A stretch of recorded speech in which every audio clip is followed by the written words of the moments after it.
kalpten kalbe indirmezseniz bir anlamı yok. Teaches us in Quran, for example, is bi'sa ismul fusuq ba'da al-iman. Even a filthy word, a corrupt word, is terrible once you have faith. Allah has blessed the human being with this tongue, with the ability to communicate. That's a gift from Allah. And we honor that gift by using this tongue for things that are noble.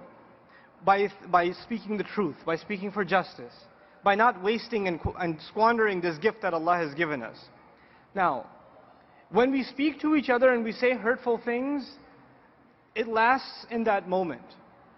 But when you put an absurd and obnoxious and arrogant comment online and you become one of those trolls that say ridiculous things under videos or under blog posts, etc., etc., every time someone hears your inappropriate comments, it's going to be a debit for you. Because every time evil has increased, something bad has increased in the world, someone else has been exposed to evil because of your words, you're responsible.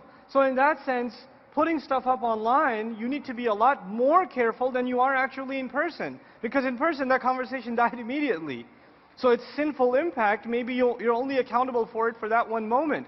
But when you put something up online, it's going to be visited and revisited and revisited and relived. And for every one of those occasions, you are answerable and I'm answerable. So we have to be careful about that from a spiritual point of view.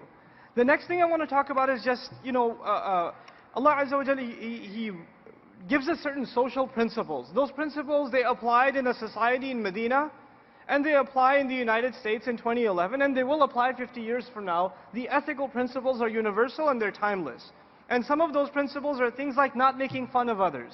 لا يسخر قوم من قوم عسى أن يكونوا خيرا منهم ولا نساء من نساء عسى أن يكون خيرا منهن. Don't make fun of each other. Maybe they're better than you. Don't let women make fun of other women. Maybe they're better than them. Don't call each other names. لا تلمزوا أنفسكم ولا تنابزوا بالألقاب. Don't accuse people of other things. Don't call each other all kinds of names. Now, if you put that as your constitution, your ethical code, your charter, this is how I'm going to behave online, it would probably cut down 95% of your interaction. Not making fun of people. What else do you do on Facebook?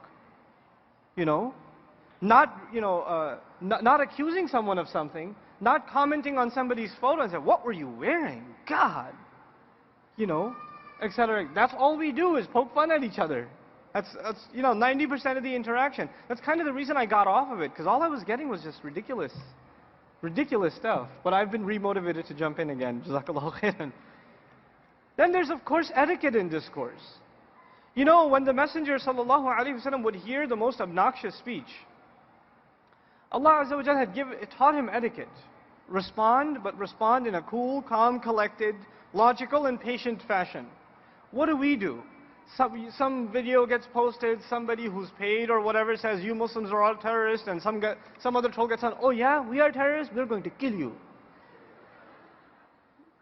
And the other guy says, of course, that's what I mean, you're terrorists, And we just go back and forth and we have no restrictions on how we communicate. Our deen has taught us principles of communication. We have to observe them, whether virtually or physically, when we interact with each other.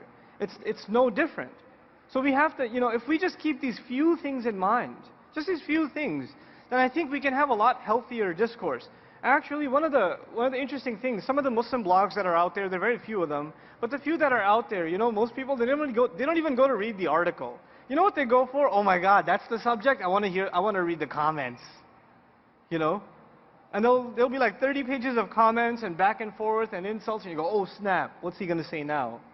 And you go back and forth like that. So this sort of thing, I think we need to mature out of. We need to move past. And we need to utilize this tool for the powerful thing that it is. Arab Spring, people, I mean, it's incredible. It's incredible that can happen. And what the potentials are for what we can do, the kinds of campaigns we can launch, Muslims can launch, for very particular kinds of conversations online, the potential is just enormous. It really is. But it requires all of us to really get our act together. I really commend the successful bloggers out there. I commend the successful YouTubers out there, people like Baba Ali. I respect that a lot, because we do need that kind of creativity.